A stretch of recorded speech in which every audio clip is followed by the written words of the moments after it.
خوابوں کی اہمیت کیا ہے؟ ہم یہ کیسے سمجھ سکتے ہیں کہ اللہ تعالیٰ ہمیں خوابوں میں کیا رہنمائی فرما رہے ہیں؟ خوابوں کی جو تعبیر ہے وہ تو ہر ایک کو سمجھ نہیں آ سکتی، اس لیے اگر کوئی خواب دیکھو تو کسی شخص سے جس کی تعبیر آتی ہو خوابوں کی وہ پوچھ لیا کرو، ٹھیک ہے، اچھی خواب ہے یا بری خواب ہے۔ اگر خود سمجھ نہ آئے، نہ بتانی ہو، شرم آتی ہو کسی کو پوچھتے ہوئے، تو پھر یہی ہے کہ جو اچھی خواب ہو یا بری خواب ہو صدقہ دے دیا کرو، اللہ تعالیٰ اس کے نیک نتیجے نکالے۔ اور بعض خوابیں اللہ تعالیٰ کی طرف سے ہوتی ہیں، سچی بھی ہوتی ہیں، بعض شیطانی بھی ہوتی ہیں، بعض ویسی خیال میں آ جاتی ہیں خوابیں، دن میں جو کچھ ہوتا ہے وہ خوابوں میں آ گیا۔ عام طور پہ سائیکیٹرسٹ کہتے ہیں کہ جی ایک آدمی کو ہر رات میں 4-5 خوابیں آتی ہیں،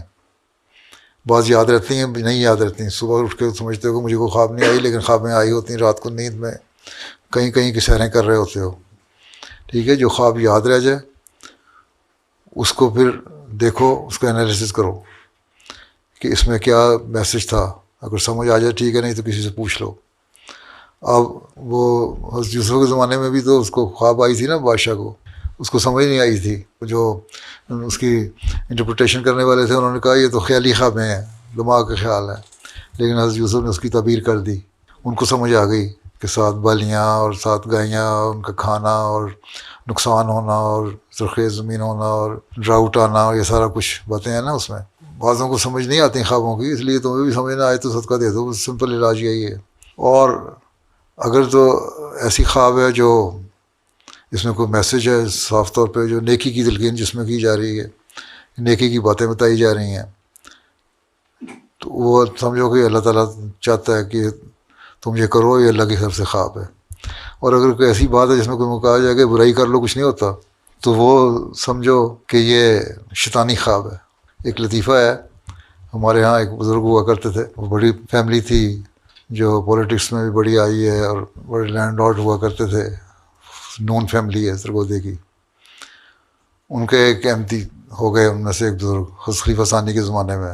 ان کے اولاد نہیں تھی، بڑھاپے میں جا کے ان کے ایک بیٹا پیدا ہوا، حضرت خلیفہ ثانی کی دعا سے کہتے ہیں بیٹا پیدا ہوا، اس لیے اس کو ربوہ میں وہ لے آئے۔ شروع کی بات ہے، ربوہ میں بھی سڑکیں بھی نہیں بنی تھیں، تھوڑے کہیں کہیں گھر تھے، اور وہاں اسکول میں اس کو داخل کرا دیا۔ امیر لوگ تھے، ان کو مائکرو بس AW کی مائکرو بس لے کے دی ہوئی تھی، وہ گھر سے کار پہ آیا کرتا تھا اسکول، جبکہ باقیوں کے پاس ٹوٹا ہوا سائیکل بھی نہیں ہوتا تھا ربوہ میں، لوگوں کے غریب لوگ تھے سارے، 1 یا 2 یا 3 کاریں تھیں سارے شہر میں۔ تو بہرحال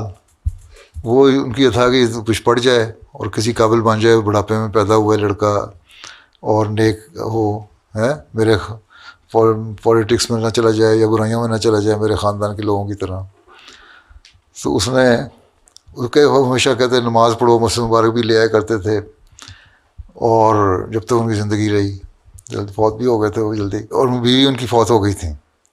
یہ اور بیٹا تھے دونوں، اور ایک ہی گھر بڑا تھا لیکن اس کے باوجود ایک کمرے میں سوتے تھے۔ ایک دن وہ بیٹا ان کو کہتا ہے، تنگ آیا وہ تو نمازیں پڑھ کے، ابا جی روز کہتے ہیں نمازیں پڑھو، کیا مشکل ہے، تم بھی کہتے ہیں نا بعض دفعہ کیا مشکل ہے نمازیں پڑھو، قائد صاحب کہہ دیتے ہیں نمازیں پڑھو، صدر صاحب ابا اماں کہتے ہیں نمازیں پڑھو۔ خیر وہ بھی اسی طرح تھا۔ تو اس کو ایک دن صبح اٹھ کے کہتا ہے کہ ابا جی مجھے رات خواب آئی ہے، حضرت مسلم موعود خواب میں آئے ہیں، انہوں نے کہا بیٹے تم نمازیں نہ پڑھا کرو۔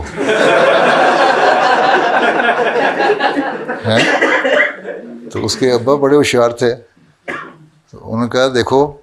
ہم یہاں کمرے میں رہتے ہیں نا، میرا بیڈ جو ہے وہ دروازے کے قریب ہے، اور تمہارا بیڈ دوسری طرف ہے دروازے کے پرلی طرف دیوار کے ساتھ، تو مسلم موعود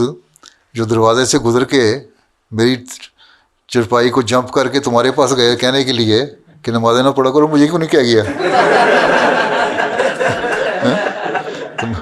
مجھے بھی کہہ سکتے تھے نمازیں نہ پڑھا کرو، میری چھٹی ہو جاتی، جھوٹی خوابیں نہ بناؤ، ہیں۔ تو اس طرح بھی لوگ بس بنا لیتے ہیں، اس لیے آن صلی اللہ نے فرمایا کہ جھوٹی خوابیں نہیں کرنی چاہیے، اور خاص طور پہ جب آن صلی اللہ کے بارے میں کوئی منسوب کر کے جھوٹی خواب بناتا ہے تو وہ لعنت لیتا ہے اپنے اوپر۔ اس لیے حقیقت الوحی کتاب ہے مسیح موعود علیہ السلام کی، اس کے پہلے 50-60 صفحے پڑھو نا، اگر وہ میرا خیال ٹرانسلیشن ہو گیا انگلش میں، تو اس میں خوابوں کی کیا خواب ہوتی ہے، کیا حقیقت ہوتی ہے، وہ سارا باتیں پتہ لگ جاتی ہیں۔ وہ اب تم بڑے اور اپنا کالج یونیورسٹی میں جانے والے ہیں وہ پڑھو, تمہارا نالج ہونا چاہیے اتنا. پہلے شروع کے 50-60 پیجز ہیں, وہ پڑھ لو تو ٹھیک ہو جائے گا, تمہیں پتہ لگ جائے گا کہ کانسیپٹ کیا ہے, خواب ہوگا کیا سچی خواب ہے کیا جھوٹی خواب ہے.